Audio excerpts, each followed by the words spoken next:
Hola, buenas tardes. Bienvenidos nuevamente a estas charlas de divulgación de la ciencia. En esta ocasión vamos a hablar desde el ámbito de las artes, de la historia del arte, de la historia de la fotografía. Vamos a hablar sobre la autoviuda María Teresa de Landa, así se le calificó.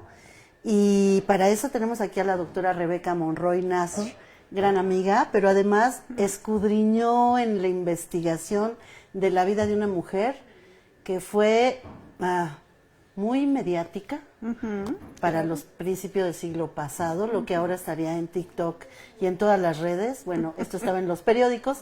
Y Rebeca, que es una investigadora de primer nivel de la prensa y de la fotografía del siglo XX y del arte contemporáneo, hizo un libro que duró una investigación 10 años. 10 años, ¿no? sí, así es. Y de eso nos va a platicar, pero antes de que hablemos contigo y que te agradezco que hayas aceptado la invitación de estar aquí en esta charla, les voy a decir quién es la doctora Rebeca Monroy.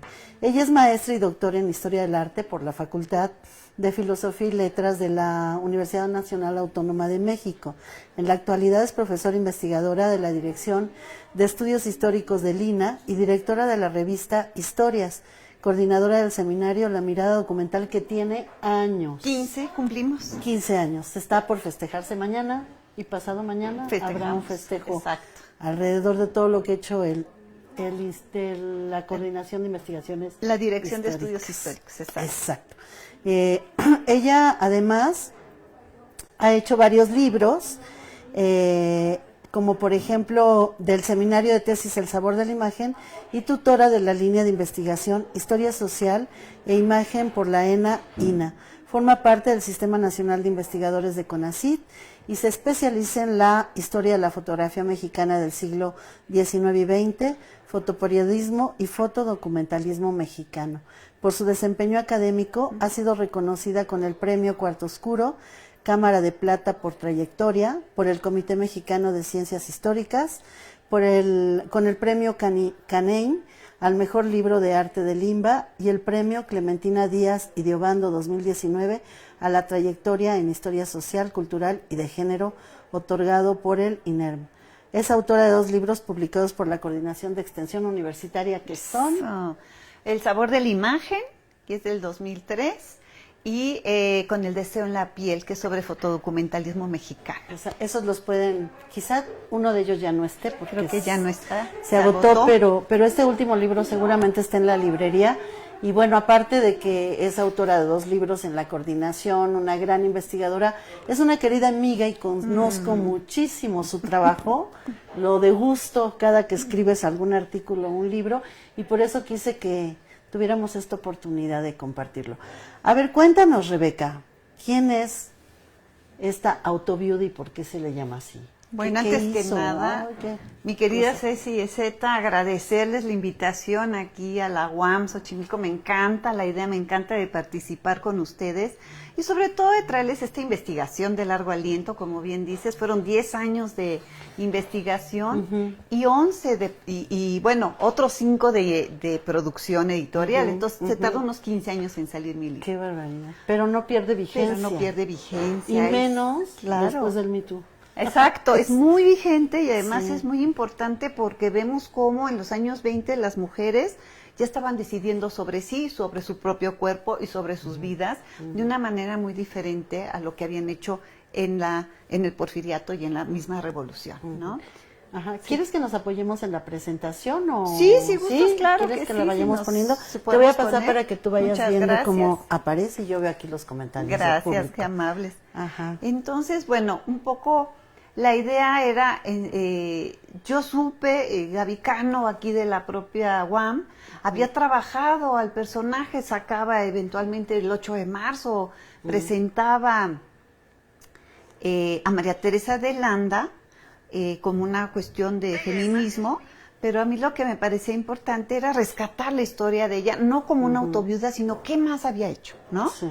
O sea, pues sí, mató al marido, pero eso no era la recomendación para los alumnos o las amigas o los colegas, era, sí, Y no solo es eso. no solo, ¿no? ¿No? Entonces, ¿qué más? ¿Qué había? ¿Qué había detrás de su fama y de su momento, no? Y por eso me dediqué a investigarla a los lados, que fue que, si quieren vamos pasando la presentación, que es qué hizo antes, que era el concurso de Señorita México 1928, que no fue el primer concurso, y sí me importa aclararlo porque siempre se ha dicho que fue la primera Señorita México, no lo es, ya había habido uno anterior, y en este caso es el diario Excelsior el que lo va a mostrar. Exacto, entonces si quieren vamos pasando la presentación. La siguiente. Para que veamos un poco de dónde viene este concurso. Entonces, él a través de Jueves de Excelsior, el diario Excelsior, va a mostrar a las concursantes, va a ir enseñándolas y va a ir proponiendo, digamos, la forma del concurso. Ahorita vamos a ver algunas fotos de las mujeres en los años 20. Si quieren pasar la Vamos siguiente. pasando, que hacían en este nacionalismo. Aquí las representamos con la bandera mexicana en una obra de teatro, ¿no? Entonces, si quieren, vemos la siguiente,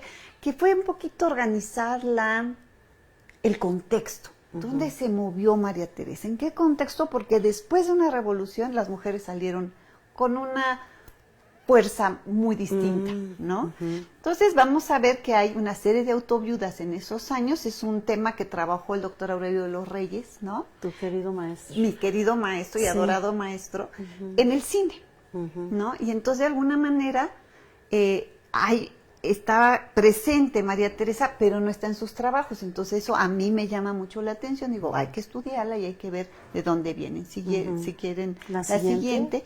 Él les llamó las vengadoras del destino femenino. O sea, ya en los años 20 ya no estaban dispuestas a tolerar, a aguantar malos tratos o maridos infieles, o sea, ya había una conducta que Una sabían conciencia, que eran fuertes, que tenían capacidades, ¿no? Y de alguna manera esta libertad que se les da, son muy conscientes de cuál es su energía y por dónde pueden, ¿no? Son fuertes económicamente, están estructurándose, algunas incluso hasta estudian, como vamos a ver el caso de María Teresa. Entonces se les ha llamado uxoricidas, mariticidas o autoviudas, pero uxor, me decía la doctora Spegman, que no es adecuado porque uxoricida es el que mata, el marido que mata a la mujer. Entonces, hay que buscarle un término a ella. Mariticida o autoviuda. ¿Sale? Va. Entonces, muy interesante porque este concurso, si quieren, seguimos pasando imágenes, este concurso va a mostrar, pues, esta modernidad de las mujeres en esa época, ¿no? Los trajes, las actividades. Entonces, en toda la recopilación hemerográfica, hay entrevistas a las concursantes, que son una maravilla, que salen en el diario Excelsior. Y entonces vamos a ver cómo se van a desenvolver en el concurso y en la vida cotidiana. Es decir, ¿qué nos va a narrar? ¿Qué nos va a narrar el diario cuando las entrevistan? Si quieren, pasamos a la siguiente para poder entrar un poquito más en materia de Ahí está ya María Teresa, ¿no? Que de alguna manera ella ya está posando para uno de los más importantes. Martín Ortiz es uno de los más importantes fotógrafos de la época y ella ya está posando con su elegancia y su sombrero, ya muy investida de los años 20. Ahora, estamos hablando de mujeres urbanas. Urbanas, totalmente. No tiene que ver con las campesinas que... No, pues no es en hubo el mundo inscripción de campesinas porque en ese momento había concursos para la India más bonita, ¿no? Ajá. Entonces tenían como una esfera y luego estas sí eran urbanas, aunque podían ser de cualquier estado de la República. Se inscribieron 25, ¿no? Y era un concurso que cuidaba mucho la honestidad y el prestigio de las mujeres, porque no era fácil, iban a concursar en traje de baño. Para la época era se muy les atrevido. criticó mucho, Ajá, ¿no? sí. Entonces vamos a ver cómo están aquí, por ejemplo, estos son los mini trajes de baño, que de alguna manera dices, bueno, pues traen collares y traen flores y traen, ¿no? Zapatos, entonces, bueno, es toda una vestimenta, pero vamos a ver en estas entrevistas como un tránsito, Ceci, el tránsito de las mujeres que vienen de lo atávico y la modernidad. Entonces hay quien dice, no, yo sí sigo bordando, estudio piano, bla, y otras que ya juegan tenis, que nadan. Entonces, ¿qué nos habla? Clase social, ¿no? Claro. ¿Quién tiene acceso a jugar tenis? ¿Quién tiene acceso a la A nadar, alberca? sí, En el al chopo, club. en el club, exacto. Ajá. Entonces vas viendo perfiles bien interesantes. Sí. ¿Quién estudió qué?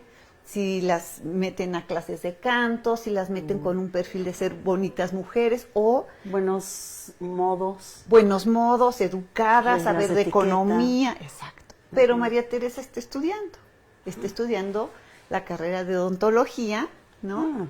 Y sus propios compañeros le empujaron a que concursara. Los papás no tuvieron no pusieron empache pesos, por eso. no tuvieron. Parece que el papá no le encantó la idea, pero no, ella no siguió eran tan adelante. rígidos, pues No eran eran tan rígidos y ella era fuerte. de avanzada. Exactamente. Ok. Entonces vamos a ver toda una época maravillosa. ¿Dónde están paradas las mujeres? Si leen, no leen. O sea, tenemos un cuadro de un ramillete increíble, Sí. ¿no? Ajá. Entonces, finalmente vamos a poder comprender estas mujeres que entran al concurso. Van a elegirse 5, que son las que van a tener mayores votos. ¿Cómo votan? Compras el Excelsior, el jueves de Excelsior, recortas el cupón y lo mandas. Lo de ahora llama ya. Exacto, exactamente.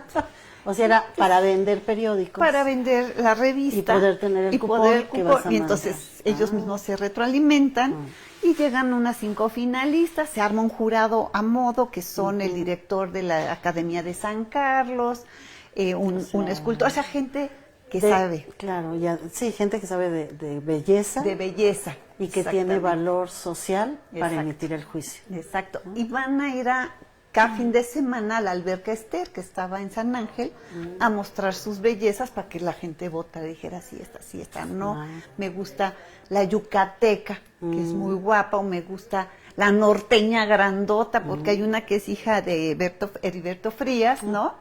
Y incluso habla de que con todo y que su padre era un revolucionario y era un antiporfirista, la mandó a una escuela de monjas, ¿no? Entonces es muy interesante todos los perfiles de ellas. Y María Teresa va a tener algo maravilloso. María Teresa habla francés, habla inglés, maneja automóvil. O sea, es una mujer muy compleja. Sí. Y estamos pensando después de la Revolución Mexicana. Exactamente. Ajá. Bueno. Sí, Le encanta leer a los franceses. Lee poesía, lee literatura. O sea, no es una mujer promedio. No. Incluso en la entrevista a mí me gusta mucho porque a Velasco, el entrevistador, el reportero, le dice, ya, cuidado con que me ponga algo que no me guste porque también sé box, ¿no? Entonces, la gama de mujer, padre, ¿no? Mujer. Ajá. Y otra cosa que dice, porque le pregunta, ¿y la mujer y el intelecto cómo lo ven? No, pues somos iguales que los hombres, a veces más capaces y más, ¿no? Y de repente le dice, pero no me vayan a tomar por feminista, ¿no? O sea, no, igual ya perdí votos, ¿no? Exacto. Entonces, Ajá. muy lindo porque es todo un personaje. ¿Qué va a pasar con María Teresa? ¿Por qué de estar, ser tan célebre? Sí. De irse a Estados Unidos a concursar, sacar el 9º lugar, no queda en mal lugar. le ofrecen irse a Hollywood con un buen salario, $100 a la semana, no acepta nada. Y se regresa a México muy silente, incluso en el diario hay poco lo que se anuncia de su regreso, ¿no? Cuando había estado muy documentada, ¿no? Claro. Que ganó el concurso, que se iba a Exacto. Estados Unidos. Aquí le hicieron un paseo por la calle de Madero, le donaron vestidos, anteojos, cámaras, todo. Tuvo de todo, ¿no? Entonces era raro, ¿qué pasa? Y llega en silencio, se resguarda y en junio es el concurso externo, viene y para octubre se va a casar, pero de manera clandestina.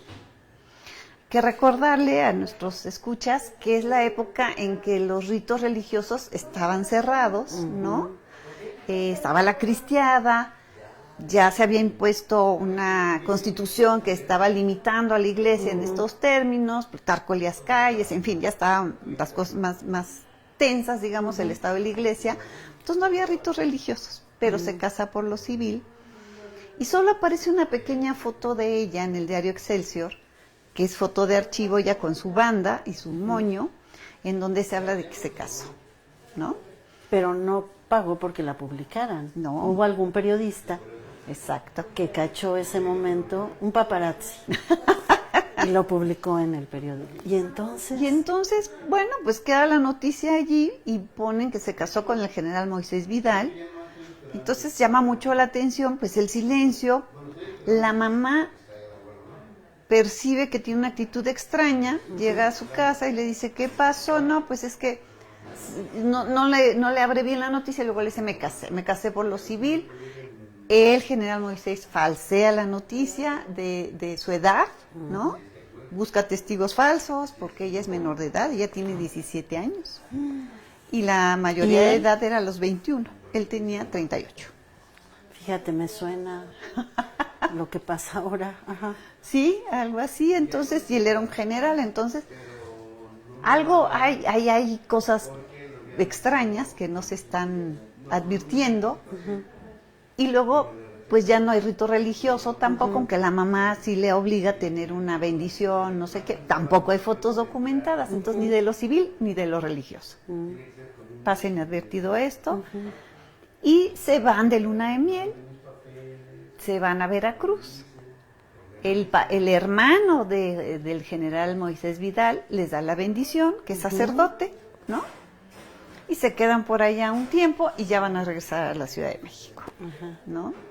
En el momento en que regresan, que ya para agosto del año siguiente, el 25 de agosto, ella va a despertarse y encontrar un diario y una pistola en una mesita. Para esto el general no la dejaba Salir. Sí salir, pero no ver los diarios. Y ella, que era una intensa lectora, no la dejaba ver los No diarios. me digas. Ajá. Entonces, de alguna O sea, manera... la apartó de la vida que empezó ella a tener. ¿Dejó de estudiar? Dejó de estudiar. O sea, ¿nos suena conocido? Creo que sí. Algo así, como que te van aislando. Ajá. Vivían en la casa de los papás, ahí en Correo Mayor 119. Ajá. Que es una casa colonial muy linda, que en segundo piso, y ves las recámaras alrededor, que es el hueco en el centro, y las amigas pues se restringieron, la vida social, la lectura, ¿no? Pero pues ella está encantada con su marido. Con su marido. Y finalmente se despierta ese domingo, toma el diario, lo ve y dice, ¿qué es esto? ¿Y por qué tomó el diario si no la dejaban? Porque él se lo dejó, él le dejó el diario con la pistola. ¿Él se lo dejó? Él se lo puso. Y le puso la nota donde estaba, que eran, si quieren pasamos las imágenes, por ahí vamos a ir viendo. Sí. Si me hacen favor. Vamos a ir viendo cómo se va armando esta historia a través de la prensa, porque aquí la prensa es sustancial, son las redes de la época. Este es el retrato justamente, ¿no? Ajá. Es el retrato que desata las bajas pasiones, justamente, ¿no? Porque aparece la nota de que se casó Miss México con el general Moisés Vidal. ¿Y qué va a pasar? Y esta es la nota, casi un año después, que bastó para que se desataran todas las bajas pasiones, ¿no? De todo mundo. De todo mundo. en donde hablan de que la van a encarcelar a ella por bigamia. A ella. A ella también, a los dos. Ajá. ¿Qué pasó? La verdadera y real mujer, que también se llamaba María Teresa, con la que tenía 2 hijas, Su esposa. su esposa Original, de verdad, de verdad. la de a de veras, habló con él, se entera por aquel retratito de que se casa. A ella ya le habían comentado, ella se viene de Veracruz acá, se pone a trabajar aquí en Xochimilco, de telefonista. María Teresa, la esposa. María Teresa es la esposa, María Teresa es Rejón, porque tienen que mantener a 2 hijas, él no le da dinero, y habla con él y le dice, oye, regresa. Y él dice, no, no voy a regresar. Entonces, él ofrece algo para las hijas, pero no hay nada claro. Entonces, le dice, nos vemos el lunes, si no vienes te mando. Y no va. Y por Qué eso sale la raro nota. que no va. Ay, estás hablando de las redes de hoy. Ajá. Sí, exacto. Así Y no como que llega, no se enteraron. no llega. Y Ajá. entonces finalmente ella sí saca con su abogado, el licenciado Morales, saca la nota y dice, bueno, van a irse acusados de bigamia los 2, señorita México y tú. Y la señorita México ni enterada estaba No que el estaba otro enterada. estaba casado. Menos con hijas, ¿no? Y con hijas. Y con hijas. Zoila y Mireya. Ajá. Entonces, es un dramón para una mujer estudiosa, triunfante, está en la espuma de su vida y de repente se va a ver en la cárcel y dice, no, ¿qué Imagínate. es esto? O sea, y entonces lo confronta, él ya se había levantado, estaba en el silloncito, ella viene despertando y le dice, oye, pero esto es cierto, y le dice, ay, ¿qué les crees, Telle? Dice, No es ¿qué lo que les tú crees? crees. Sí, no es lo que tú crees, o sea, esto que ves no es lo que crees, te has de acordar de esa frase. Ajá. Entonces agarró la pistola porque él mismo le había enseñado a disparar y le soltó todo, era un revólver, ¿no? Tú. Smith & Wesson. Entonces fue 6 balazos, 10 orificios, o sea, sí era algo personal, si estaba enojada, si estaba enfurecida, porque se supo engañar en su honor. Engañada, amenazada de entrar a la cárcel, de llevar un juicio, de quemarla socialmente cuando ella había sido muy cuidadosa. Exacto. Hasta dejar su vida porque se había casado Exacto. y entonces quería honrar el matrimonio. Así es, pero además imagínate, en ese Ya me hizo momento enojar. el divorcio era No. impensable, No. porque Venustiano Carranza lo propone en 19, es muy pronto para que las mujeres estén pensando en, lo hacen las estrellas de cine de Hollywood, ellas sí se divorcian y se casan con otro, hasta Dolores del Río, pues, ¿no? Pero ellas, era tan desprestigiado ser divorciada, era quedarte al margen de la sociedad de manera tan horrenda que preferían ser autoviudas, de ese tamaño. Wow. Entonces, Sí. bueno, finalmente sí toma el revólver, se lo descarga todito y sí se muere, ¿no? Hay uno que creo que el mortal fue el que le entró por el cachete y le salió por la nalga. Creo que fue el mortal porque Así en de autopsia plano. le dicen que sí, uno sí fue El que lo Ajá. Y finalmente, bueno, Fue inmediato, ya no llegó ni al hospital no, ni nada. no hubo manera. Ah. Entonces, en ese momento parece que llega la madre que viene, porque ellos viven ahí en el centro, viene de la Merced, oye los gritos, ella lo abraza y le dice, pero no te mueras mi vida, porque al final de cuentas Porque pues, es lo su amaba. esposo y lo amaba. Lo amaba. Se empapa de sangre y viene toda la rama, ¿no? Entonces se viste, se cambia y se va, o por lo menos todo lo que dice la prensa en el momento, y se va a la comisaría de policía a declararse culpable, ¿no? Sí, yo lo maté. Yo lo maté, sí. Me hizo enojar. Me pintó, Me el, pintó cuerno, el cuerno. me deshonró, Me deshonró. me mintió. Porque además la virginidad en ese momento cuenta mucho, ¿no? No era tan fácil. Sí, tanto para la esposa como para ella. Así es, así es. Y toda la familia giraba alrededor de esa virtud. Entonces es impresionante esto de la honra desde el siglo XIX, XX, principios del XX, es Fundamental. muy importante. Y es algo que ya no entendemos porque ahora ya se ha diluido Ajá. mucho, pero en ese momento era así como casarse de blanco, ves los azares, etcétera. Sí, todo ¿No? el ritual. Ajá. Entonces, si quieren, vamos viendo porque hay unas fotos Ay, increíbles. Sí. en donde la fotografía va a contribuir de manera importante, dices. ¿Por qué? Porque ya está en el ámbito de la criminalística también, ¿no? Entonces, por un lado, entran los fotoreporteros a la autopsia y ahí lo toman al Moisés Vidal con el médico, ¿no? Pero también va a haber no lo trataban de hacer víctima. No en ese pobrecito momento. Que lo mataron. No hay notas tan duras. Lo que sí es, el fiscal empieza a acusarla a ella de haber premeditado, que ella ya sabía, que entonces premeditó el asesinato, que haya alevosía, que hay ventaja, en fin, cosa que van a demostrar que no hay, ¿no? Recuérdame cuántos años tiene María Teresa en 17. este momento. 17 años. Ella cumple en octubre. Ajá. Entonces todavía tiene 17, ¿no? Entonces, bueno, esta es la ficha donde ella llega a la comisaría y le toman el retrato, que es Agustín Víctor Casasola, el que está dentro de la cárcel de Belén, tiene ese acceso. Esto Rosa Casanova lo documentó muy bien, que es maravilloso, ¿no? Y luego, pues, es toda la parte del expediente. Yo me fui a ver su expediente al Archivo de la Ciudad de México, que es una joya, ¿no? Y mucho de eso está en el libro. Sí, sí, está precioso porque ves cómo, con quién fue, cuál es todo el relato que está pasando, la reconstrucción del crimen. No, es una maravilla. Y aquí la vemos, que a mí esta foto me gusta mucho con las escupideras, que es muy de época también, ¿no? Y tenían el mal hábito de escupir, los señores. Ay, sí. Y ahí lo tenían, ¿no? Que además entre el tabaco grueso y lo que fuera, ahí está puesta la escupidera y te data mucho, te da sensación de época. Ajá. Y bueno, aquí cuando tocó piano están las huellas digitales y es importante porque en la siguiente imagen que estamos viendo está el revólver con la huella dactilar de ella, ¿no? Ya la fotografía está metida en esto. Hay un médico que trajo toda esta parte de la dactiloscopía a México, entonces vas viendo cómo la foto se involucra en el fotoreportaje, en la cuestión criminalística y vas viendo cómo se va enriqueciendo toda la historia, ¿no? Y aquí, bueno, cómo quedó el revólver y está el reloj de mi general que está todo torcido, ¿no? Y aquí estamos en las reconstrucciones que fueron a su casa, la sacaban, iban y... A mí esta imagen me encanta porque si te fijas en la coqueta o en el tocador, está una muñeca. Ella es todavía es una niña. Es muy niña todavía y entonces estamos viendo... Va a salir un hombre de 35 años. 8. 38 años. Le lleva 20. Sí, y además ahorita vamos a ver el episodio de él porque él no era ningún... inocente palomita, ¿no?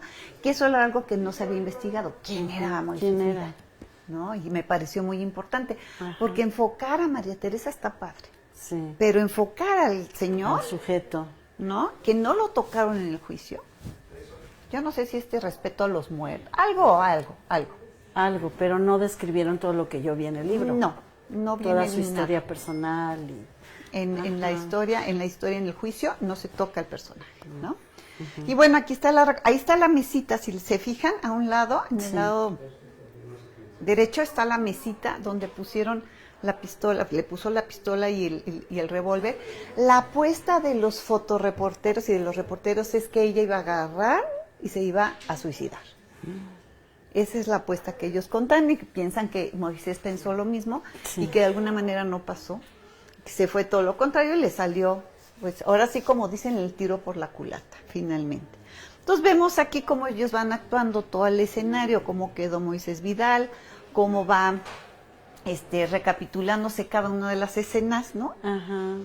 Para irse al juicio oral, que eran juicios orales. Con un público abierto. Con un público, con la asistencia de los periodistas, con 12 jurados que iban a decidir el destino de María Teresa como decidían en los años 20, porque también se instauró en el 19 los jurados populares, y este va a ser el último jurado popular justamente por eso. El jurado popular eran personas al azar que venían, como lo vemos en las películas. Eso. Lo único que tenían que tener es saber leer y escribir. Sí, pues es que la época, Sí, ¿te era una época acuerdas? que la gente no estaba... Muy difícil, el analfabetismo era enorme. Exacto. Que podían leer, escribir y que se elegían 12 jurados, que era muy simbiótico del estadounidense, ¿no? Y ellos iban a decidir con base en las pruebas y en los testimonios orales. La ventaja es que podía presentar el fiscal, podía presentar los testigos de cargo-descargo. Ella podía inquirir a los testigos, podía entrar en diálogo y preguntarles cosas, que es muy inteligente como lo hace. Y finalmente entraba el abogado defensor. Pero además ella nunca negó haberlo matado. No, nunca. O sea, lo que estaba en cuestionamiento es los motivos que la llevaron. Eso es lo que la defendía. Exacto. Okay. Exactamente. Y fueron 5 horas del defensor lo que estuvo platicando y lo que estuvo defendiendo, y la mostró sí como una mujer moderna. Corte a la voz, vestidos modernos, habla inglés, pero por eso no podía permitir el abuso. Claro. Entonces fue una defensa impecable, maravillosa, porque los otros abogados, que era querido Moeno, sobre todo el que defendió a las autoviudas, las tachaban de este pobre perro fiel, vea nomás, la miserable. Entonces no me ayudes, compadre, porque era acabar de tirarlas al lodo. Sí. Ninguna acabó en la cárcel, mi Ceci. Ninguna. Todas fueron liberadas. Sí. Qué padre. Ay, no, qué bueno. Sí, luego. Aquí vemos, por ejemplo, la imagen que tenemos, que es muy linda, que es todas las jovencitas al estilo de los años 20, con sus polvos de arroz, su boquita roja, su corte de pelo, en el juicio. Yo había leído justamente que decían que estaba lleno de mujeres. Y yo cuando encontré la foto en el archivo Casasola fue así como, tienen toda la razón, o sea, sí es cierto, no veo un hombre ahí. Si hay una fuerza. Si hay una fuerza. Cuando están las mujeres juntas. Claro. Para una causa. Y estar con ella, y además se radiaba en grandes bocinas por Paseo de la Reforma, como las telenovelas, pero entonces se pasó el juicio y la gente se arremolinaba a oír la noticia, qué estaba pasando con María Teresa, que es una maravilla. Entonces, vamos a ver cómo sí funciona lo que es el periodismo, la radio, los medios, la cuestión de tener un juicio tan connotado, porque lo que dicen es que ya estaba casi tomada la decisión, porque la opinión pública estaba con ella. Y es muy interesante. El periódico Excelsior, claro que la defiende. Sí, claro. El Universal se mantiene un poquito neutro, intenta no, a pesar de que es un agente del Excelsior. Y el Nacional, no, el Nacional sí le está tundiendo porque está contra el Estado. Claro. ¿Qué pasa? ¿Por qué están contra el Estado? Esa es la pregunta, ¿no? Y aquí es muy interesante porque resulta que el gobierno se ve, a pesar de su modernidad, su manera de defender a Moisés Vidal es siendo prejuicioso, antimoderno, golpeando a la mujer, diciendo que ella es una inmoral porque se presentó en traje de baño, que qué clase de mujer, que ya desde ahí se veía, ¿no? Entonces, todo esto va queriendo sumar para que la condene, ¿no? Pero no sucede. Es mucho más importante su postura. Tiene argumentos. Tiene argumentos y tiene por qué, y ella fue engañada.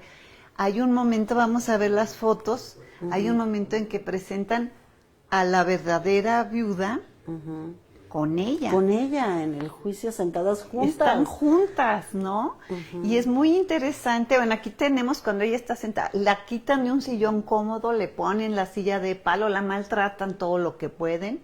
Aquí está en el juicio, este muchacho se llamaba el pelirrojo, y entonces, a ver, ¿por qué dices que yo iba a casa de Moisés Vidal? Porque la quieren desprestigiar de que sí, ella iba allí con él. Entonces le dice, sí, usted me pedía comida corrida, ¿crees que una reina de belleza iba a pedir una comida corrida? Sardinas y fideos. Entonces se defiende maravilloso, es muy buena ella. Entonces pasan todos los que están con la fiscalía y luego vienen, y ella todo el tiempo argumenta. En algún momento, uno de los dictámenes que me hicieron del libro me dijeron que era demasiado el discurso de ella, que lo quitara. Y yo dije, no, ¿por qué? No lo voy a quitar.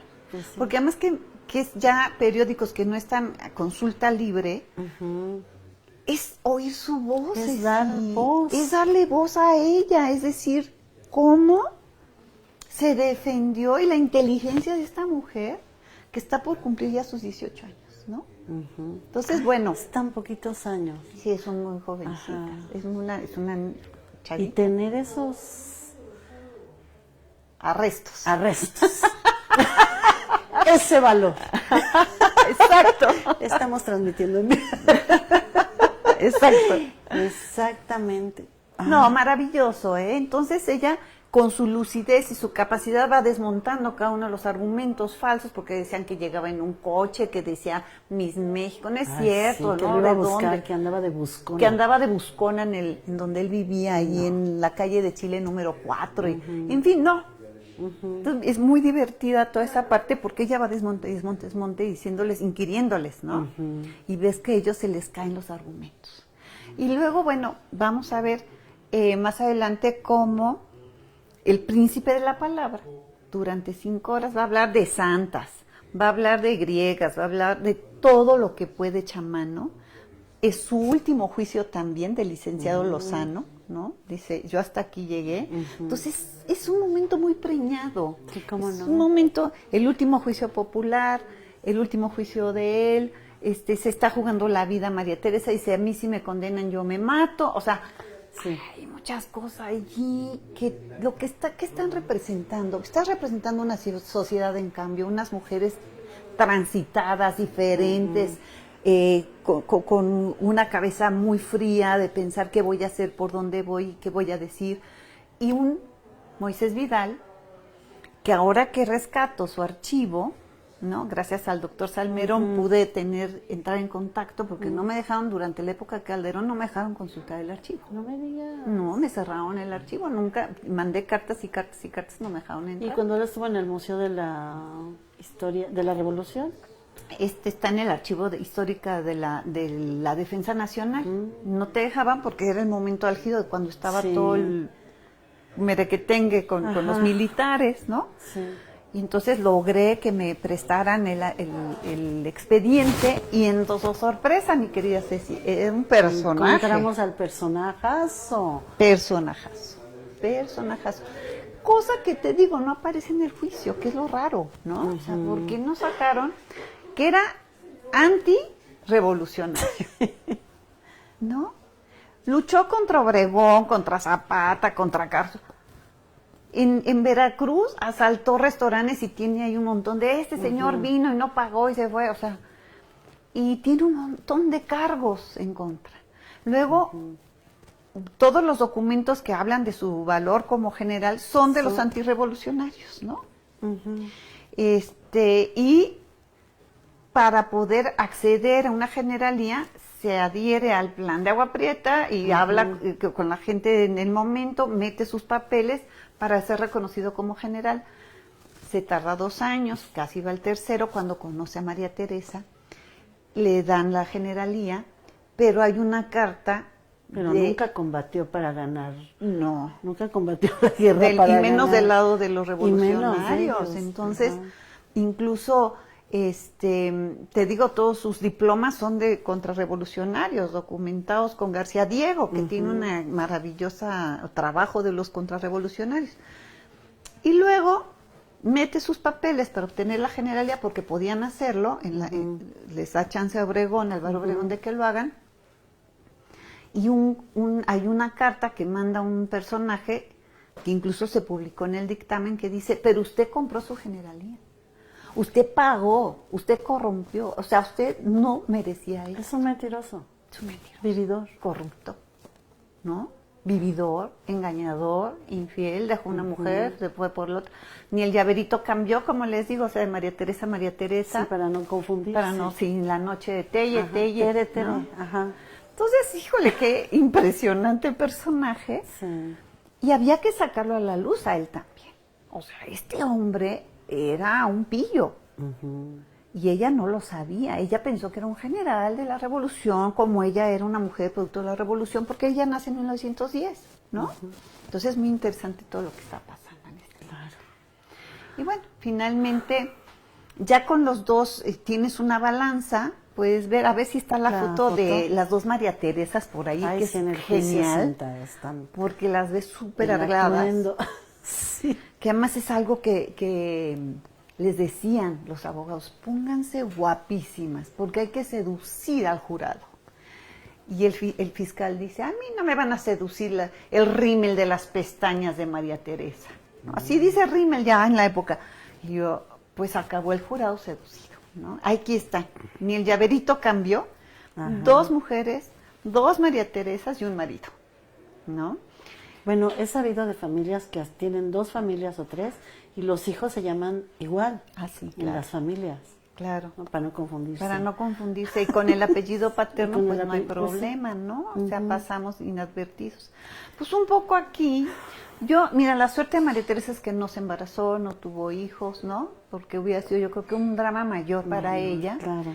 Y aquí las vemos con las medias de seda que tenían que llevar sus tocados, o sea, iban impecables. Sí, como si fueran al concurso. Al concurso. Nada más cambiaron de un jurado a otro. Y aquí no era ganar para irse a Hollywood, sino era para no irse a la cárcel.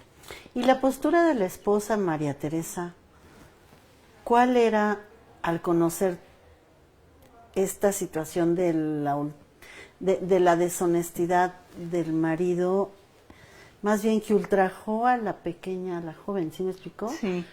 O sea, primero sí la acusó de bigamia, pues me quitó al marido y el marido me fue infiel. Pero ahora que estoy en el juicio y escucho cómo ella fue deshonrada, exacto, cómo se ve la Fíjate otra. que es muy interesante porque pues hay papeles también históricos. Ella es una mujer de Morelia, Michoacán, ¿no? Es mucho más conservadora. Y lo que ella dice es, yo no tengo ningún enojo con María Teresa.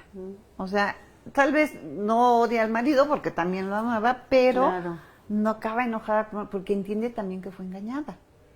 Pero ella se queda con 2 hijas. Híjole, sí, ¿no? y chiquitas, y el otro ya no tenía tierras, la engañó, ya no tenía tierras, ya les habían quitado todo, habían perdido todo, él y los hermanos, o sea, llevó al extremo todos los engaños.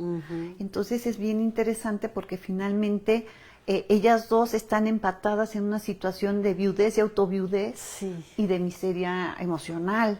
Y económica. Pero María Teresa no. Es lo que vamos a ver de María Teresa.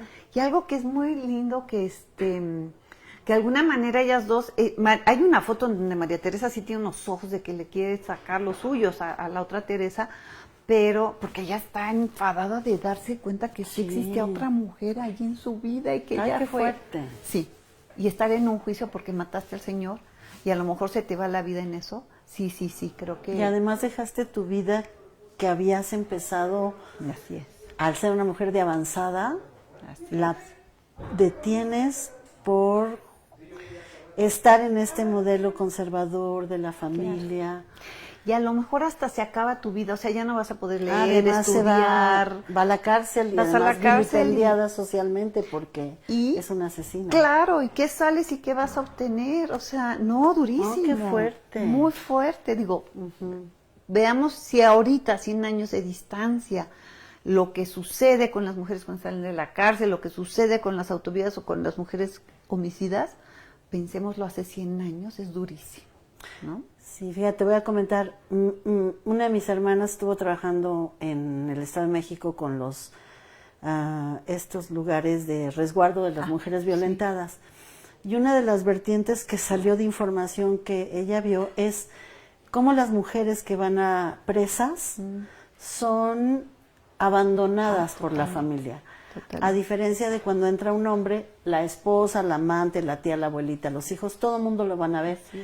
Pero en el caso de las mujeres no. Hay una castigo social, emocional. Las abandonan completamente porque no son dignas, pero por ser mujeres en cárcel. Exacto. Entonces imagina, si ahorita, estoy hablando, estos datos me los dio durante la pandemia. Sí. Hace 100 años, hace 100 años, ¿qué te puedes? Se te acababa la vida, ya. Y mira, por ejemplo, yo tengo una amiga que justo me comentaba eso, hizo 7 años de fotografía en los diferentes reclusorios nacionales, Patti Arigis, y eso me sí, dijo. Es cierto. ¿Alguna vez trajo una exposición? Olvídalo, no vuelven a ver a la... Si le dejan los hijos, a lo mejor va a la mamá para recogerlos, para supervisarlos, no sé qué, pero no regresa. Las parejas no regresan. En cambio, las filas para ver a los maridos. A los maridos son. Y llevarles de comer y llevarles todo, ¿no? La visita conyugal, etcétera. Entonces, hace 100 años, sí, pues la opción para María Teresa era no. Ninguna. Cuando acaba el juicio, se va a cambiar, porque es diciembre, se va a cambiar la legislación y van a ser mucho más duras las leyes para las mujeres. Les quieren detener eso porque no les está funcionando al Estado, ¿no? Sí, porque pueden seducir al público. Claro. Y luego hay algo maravilloso, Ceci. Yo creo que lo que siguió de la vida de María Teresa es muy bueno porque ella retoma su vida, se va a estudiar biología, deja la odontología, se gradúa como licenciada, se va como maestra a estudiar la maestría y el doctorado en letras francesas. Su tesis de maestría, ya la encontré, es una chulada de Anatole France. O sea, terminó una carrera, hizo una maestría. Un doctorado cum laude, defendió en francés porque su doctorado es sobre Charles Baudelaire. Pero además hace desde como la historia de las mentalidades, el análisis de estos dos, qué les pasó, porque Charles Baudelaire escribe Las flores del mal, ella es una flor del mal, entonces es maravilloso, ¿me entiendes? Y entonces lo analiza desde su origen de clase, su situación con la madre y cómo va complicándose y haciéndose más compleja su personalidad a partir de las infancias, ¿no? Entonces, tiene una visión muy interesante. Trabaja para la UNAM 25 años, va a dar clases en la Prepa 1, la Prepa 3, va a dar clases en la Secundaria 1, va a ser coordinadora de historia, ¿no? Va a hacer una carrera fantástica, va a dar conferencias, va a publicar su tesis en Ediciones Beatriz, que eso sí me falta saber quién es Ediciones Beatriz. Ahí tengo, gracias al doctor Aurelio de los Reyes, tengo su libro publicado, firmado por ella.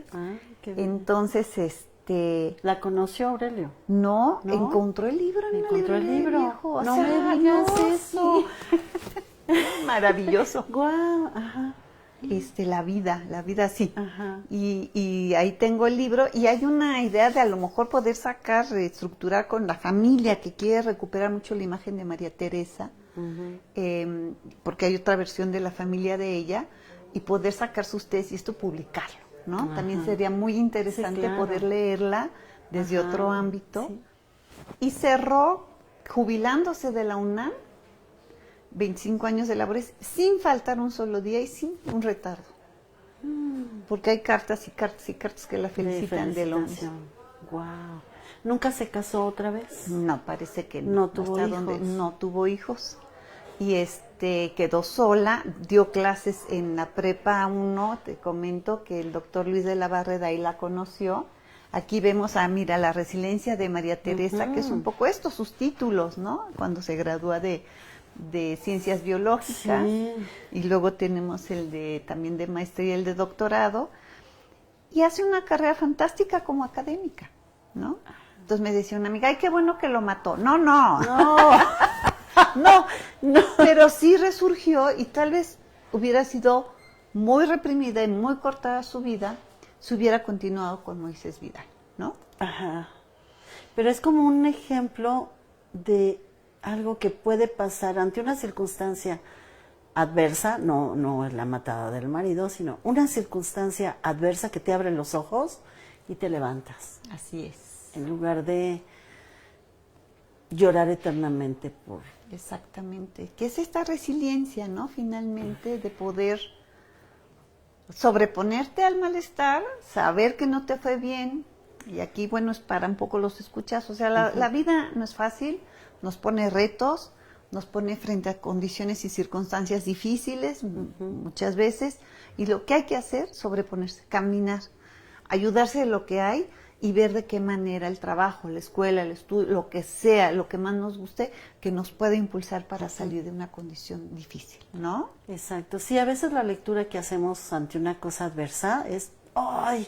¿Cómo? Y entonces te tardas mucho en estar descubriendo por qué te pasó, cuando en realidad es, ¿para qué me sucede esto? Exacto. ¿Qué tengo que hacer con esto que me está doliendo, que me está descomponiendo. Exacto, ¿no? exacto. Precisamente te descompone para que te Para compongas de otra manera. Te reorganices y veas qué haces, ¿no? Ella se fue a la casa del padre. Ellos tenían, mucha gente piensa que son de lana, y no, el papá tenía vacas, tenía lecherías en la Portales, se recluye allá, regresa al centro a vivir sola y va a rehacer su vida, se va a reorganizar. Y te digo, al doctor Luis de la Barreda, siendo alumno de prepa, él le dice que la admire, le encanta porque hablaba de las mujeres y la historia, y daba de María Antonieta, y daba de así puros grandes personajes.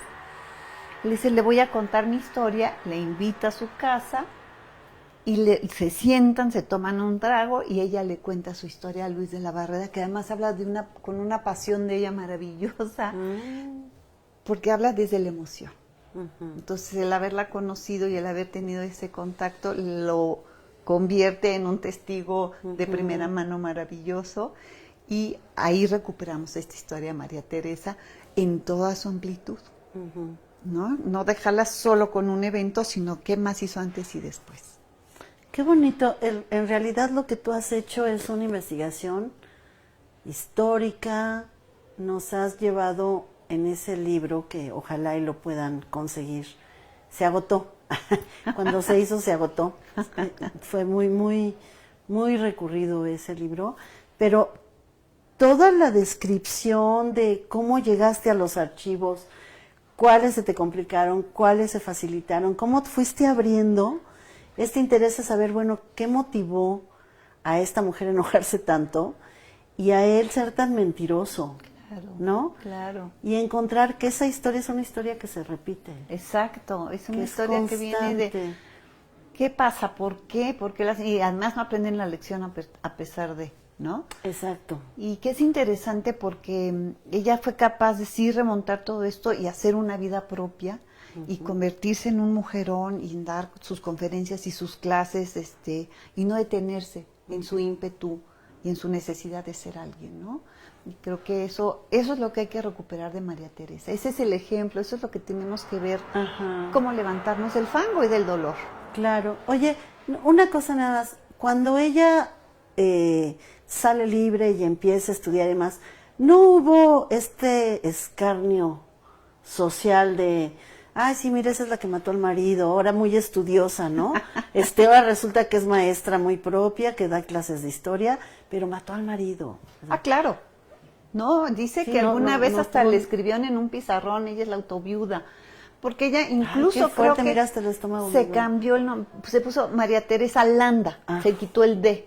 Yo sí lo encontré en el acta de nacimiento, pero mucha gente es una metiche historiadora que te gusta.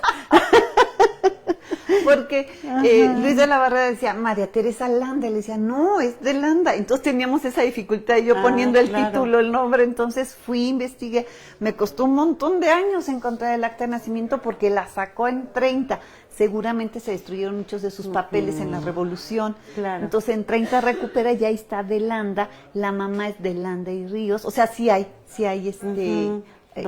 testimonios, manera de... Pero ella ya en la UNAM se pone Landa. Queriendo, yo creo que disimular un poco. Sí, un poquito como bajo perfil, ¿no? Exacto. Para no estar tan... Es demasiado el logro que ha tenido de salir adelante. Exacto. Y siempre va a encontrar la piedrita que le van a poner. Y el cuchicheo en los pasillos. Ay, que sí se decía, no, es la autoviuda, no sé qué. Entonces, seguramente muchos no se acercaban, ¿no? Imagínate. Mantenían distancia.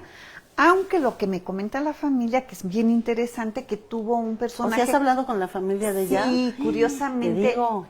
Bueno, esto fue todavía más interesante. Una de mis colegas de artes plásticas, de artes visuales, de la UNAM, es su sobrina nieta. No sabía hasta que salió el libro y lo vio. Chiquito. Para la familia, para Ana de los Ríos y su hermano, el doctor de los Ríos, ella es inocente. Y no fue ella, sino el hermano Rafael, el que mató pero todo lo que todo lo que hay, el mundo alrededor, documento, es ella. Es ella. Incluso el testimonio que le da al doctor Luis de la Barrera, ¿no? la familia quiere hacer esto, quiere analizar más, revisar y ver por qué esto se quedó sotoboche. Entonces, lo que tienen razón es, ella fue 2 veces victimizada. Si fue o no fue, una en el momento en que lo mata, otra de todo el juicio y otra este momento en que ella en la familia tiene que transcurrir como la asesina cuando no fue para ellos. Y que parece que el padre le dijo, ya te fuiste a tu concurso, no me obedeciste, pues ahora sacas la cara por tu hermana. Entonces todavía hay que Esas son revelaciones nuevas, totalmente nuevas. Wow, eso sí sería peor. Todavía peor, porque cargar con eso toda tu vida. Porque el hermano, que también sucede. Claro, el hermano estudió abogacía y a él sí lo iban a condenar, le dijo el padre. Pero se corta la vida de un hombre. Pero se corta la vida de un hombre y tú eres mujer y te van a liberar. Entonces hay que ver esa otra faceta, porque sea como fuere, sí estuvo victimizada por una sociedad y el resto de su vida, aunque intentó y salió muy bien parada. Sí. Qué historia, tan fuerte, pero también tan como reveladora de todo el potencial que se puede tener para salir adelante. Exacto. A pesar de una sociedad que te está todo el tiempo señalando, vilipendiando y limitando, ¿no? También. Y aparte, sí. No, que nosotros como generación ya tuvimos más apertura, pero también nos ha costado mucho trabajo remontar. Sí. No solo en la escuela, en todo. En el trabajo, en mostrar que sí podías ser mamá y podías tener una profesión y no ibas a cejar, o sea, ha sido remontar de maneras muy fuertes, muy intensas. Entonces creo que hay que hacerlo, ¿no? Y aquí sí me dirijo a ellos, aquí a nuestro público. Se puede, trabájenle. Y sí, chicas, nos toca. Es ya nuestro momento. Entonces hay que buscar las maneras. No, y estas historias también ser conocidas por los varones, ¿no? Que hay que desconfigurar esas historias que siguen sucediendo. Así es. De engaño, de mentira. También las mujeres engañan y dicen mentiras. Pero en esta sociedad ha permeado más hasta ahora estas dobles, triples familias, hacerse pasar por quien no eres. Sí, es terrible. El no tener la responsabilidad de hacer una familia y ver por la familia. O sea, es increíble que en este siglo no se haya aprendido. No, y tiene que haber va a tardar, porque son muchos años de haber cargado con estos resabios culturales, y yo creo que ha sido por eso muy importante el movimiento feminista actual, ¿no? A mí me tocó el de los 70s, ¿no? Entré a los 70s ahí a tomar fotos, a apoyar a los grupos feministas, estuve trabajando con las mujeres violadas. En fin, era otro momento de la lucha en pro del aborto, en fin, ¿no? Y que una izquierda entendiera que la lucha de clases también necesitaba de la lucha de las mujeres. Hoy es un segundo momento y es un momento muy importante para las mujeres. Sí hay que recuperarse, sí hay que avanzar, hay que caminar con ellos, no podemos dejarlos atrás, no podemos dejarlos de espectadores, porque de repente es muy difícil también para ellos, ¿no? Pero también no hay que dejarse si vivimos situaciones de violencia, lo que comentábamos hace rato. ¿Cómo se ha abierto camino para abrirnos los ojos y decirnos, esto es violencia? Exacto. O sea, violencia es que no te dejen leer los periódicos que podrías leer. Sí. Y ella no detectó eso, ella pensó que era amor. Violencia es que te pongan en una mesita la pistola y el periódico para que te suicides, ¿no? Eso no era amor. El que él dejara a la mujer con sus 2 hijas, eso no era amor, aunque les diera ganado lo que les quería dar. Entonces, sí es importante tomar distancia, ver dónde estás parado, ver en tu relación y ver qué está pasando, ¿no? Yo creo que por eso la lección de María Teresa, 100 años de distancia, es tan importante, porque tenemos que estar considerando todas las posibilidades, dónde estamos paradas y cómo somos tratadas. Yo creo que es el punto 1 de la pareja, ¿no? Finalmente. Sí, claro. Ay, qué rica charla, qué qué fuerte es el tema, saber una mujer que es engañada siempre será horrible porque uno es mujer, pero también que la sociedad siga siendo tan retrógrada, ¿no? Y todas las jóvenes que han tenido este movimiento, que se han armado últimamente para protestar y que a veces le llaman, es que ahora los jóvenes son de cristal. No, es que ahora hay datos y ahora pueden decir, hombres y mujeres, basta. No me toques, no me trates así, no se vale. No abuses. No abuses, el que tengas una posición de poder no te permite que puedas abusar de mí, de ninguna manera. De ninguna. Ni diciéndome eres un tonto hasta un toqueteo, ¿no? O tonta, pues. O ¿por qué te pones aretes? ¿Por qué usas faldas si eres varón? ¿Por qué como te mujer? Maquillas. O sea, sí. Creo que lo que más recupero en los últimos años es el valor de la diversidad y el respeto. Así es. A lo que quieras ser, Así ¿no? es. Si quieres ser hombre, mujer, lo que sea, respétame. O ella. Ella, O sea, lo que sea, ¿no? Sí. Ya no hay que cuestionar eso. ¿Por qué detenernos en cuestionar eso? Exacto. Simplemente si esa persona es de ponerse un pantalón, Exacto. es su derecho. Exacto. Si tiene un sobrepeso o si no lo tiene, es su derecho. Así es. No No hay estás que en ese meterse cuerpo. ni con el cuerpo ni nada. Ni con nada, ¿no? Entonces, bueno, yo te agradezco muchísimo, Rebe. Te quiero decir que aquí nos ha estado viendo y mandando abracitos. Pablo Ricalde. Ay, muchas gracias. Saludos, Pablo. Él ya es nuestro fan porque siempre se conecta. Pero además él hizo la música de la cortinilla que ponemos al inicio de las qué transmisiones. padre, muchas gracias, Pablo. Citla Trejo, ¿quién más? Omar GP, Ari, a veces, ay, me encantan sus nombres del Facebook. Sal de Mar. Qué lindo. Y la Asociación Nacional de Químicos de México está viendo el video. Muchas gracias. Dice, buenas tardes, saludos. Es la Asociación Nacional de Químicos del ISSSTE. Ándale. Te mandan manitas. Qué lindo, Karina qué GL, SAS, DACA, está viendo. Rocío Silva, nuestra gracias, Rocío. anfitriona aquí en la librería de la UAM Xochimilco. Chanel Agustín, Nicole Galeana. Dice Nicole, me parece bastante interesante esta plática. Mi pregunta es, la sociedad femenina ¿cómo procesó esta noticia después de que una mujer se volviera autoviuda? Bueno, lo ha estado describiendo mi querida Rebe por aquí. Y bueno, un regalo también, Juan Svitalski, otro músico, está acompañándonos en la transmisión. Saludos, mi querido Juanito Svitalski. Dice, muchas felicidades a la doctora Monroy y a la doctora Cecilia Zeta. Ya me pusiste doctora, pero todavía no me he hecho el doctorado, pero ahí va. Pero ahí voy.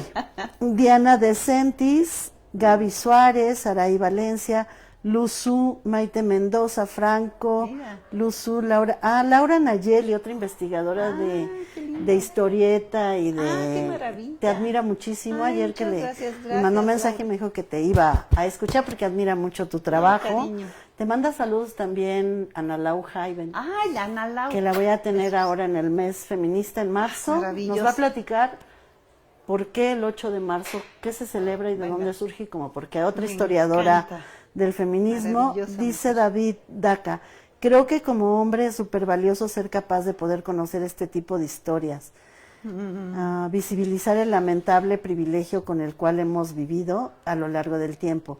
Quien no conoce su historia está condenado a repetirla. Exacto. Saludos a la doctora y gracias por su gran esfuerzo por recopilar toda esta información. Ay, te amo, David. Qué bonito mensaje le pones. Gracias, yo también. Ajá, dice Maite que muy buena charla, muchas gracias. Y bueno, Juanito Svitalski, saludos a ambas. Sigan a Juan Svitalski en Spotify, en YouTube, otro músico joven, también seguimos su música. Gran promesa. Y habló, sigan a los dos, están en Spotify y será muy lindo que sigan a jóvenes que están con otro espíritu. Sí, tienen un emergiendo, espíritu buscando y luchando buscando por su futuro. Y que están cercanos a mujeres que estamos en estas reflexiones. Son nuestros hijos, pero los admiramos muchísimo. Bueno, ellos tienen su propia trayectoria musical y no está de más ahorita hablar de ellos, ¿no? Claro. Presumirlos, porque nos han visto trabajar y nosotros hemos visto que ahí van con Luchando. su propio impulso luchando. Exacto. Dice Luzu, me encantan estos temas. Saludos, Ceci. No están transmitiendo en YouTube. No, todavía no. Voy a subir el video mañana al canal de YouTube de Divulgación de la Ciencia.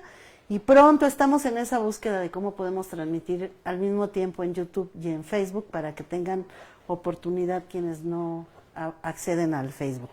Bueno, ¿quieres decir algo más? Quisiera comentar que se entusiasmen por la historia de la fotografía y por hacer con imágenes historia. A mí me apasiona, me encanta, me ha hecho la vida feliz y fantástica, ¿no? Soy una apasionada de ello y los invito a, pues, los alumnos de la UAM, ¿no? A la reflexión a través de las imágenes. Creo que es otro mundo, hay que leerlas de manera diferente, es muy accesible y es muy divertido. Es muy divertido.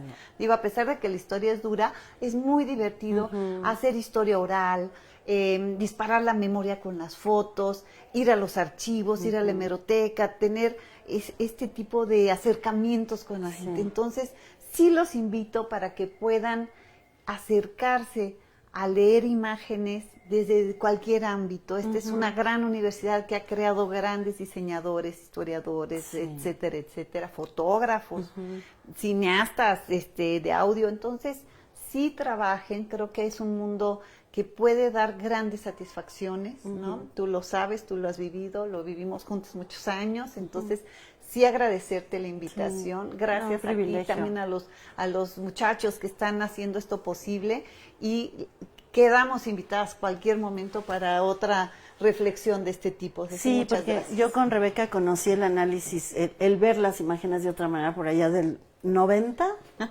Del 4 Conejo. Del 4 Conejo, y tuvimos la oportunidad, y cuando yo le escuchaba que entregaba sus trabajos, fuimos, ¿qué será? Discípulas, hijas de Armando Torres Michúa, crítico de arte, maestro de la Academia de San Carlos, y ahí tuve la oportunidad de conocerla y empezar a ver cómo desbarataba la descripción de las imágenes. Yo me tomaba una foto de ovalito para la credencial y de repente la escucho dar una conferencia sobre todo lo que te puede decir una foto de ovalito, dependiendo de la época en la que fue tomada. Entonces dije, wow, ¿qué es eso? Bueno, me abriste un interés hacia un campo que siempre me ha parecido fascinante cómo lo trabajas. Gracias. Y pues yo te felicito por tu trabajo de tanto tiempo. Eres multipremiada, multipublicada, y eso es un privilegio para nosotros tenerte en estas charlas. Te quiero mucho. Yo también sé. Sí, hay muchos trabajos. Justo acaba de salir un libro sobre Ayotzinapa, una historia en imágenes, entonces ese lo pueden bajar del INERM gratuitamente para que puedan acceder a este mundo. Hay muchas vertientes que se pueden revisar. Háganlo, acérquense, estudienlas y no se dejen en ser alguien y en su identidad no la dejen. Sí, antes de irnos quisiera invitarlos también está una actividad importante sobre el movimiento zapatista, una exposición, charlas. ¿Dónde está y tú participas en esta? Sí, estamos con Memórica y Procine, con Cristian Calónico. Cristian Calónico, maestro de aquí. Y maestro de comunicación de aquí, querido Gaby amigo. Pulido. Entonces, están las rejas de Chapultepec, la exposición. Vayan a verla, se quita este sábado. Y cada sábado hay charlas con los y las fotógrafas y pasamos una película que consiguió Procine.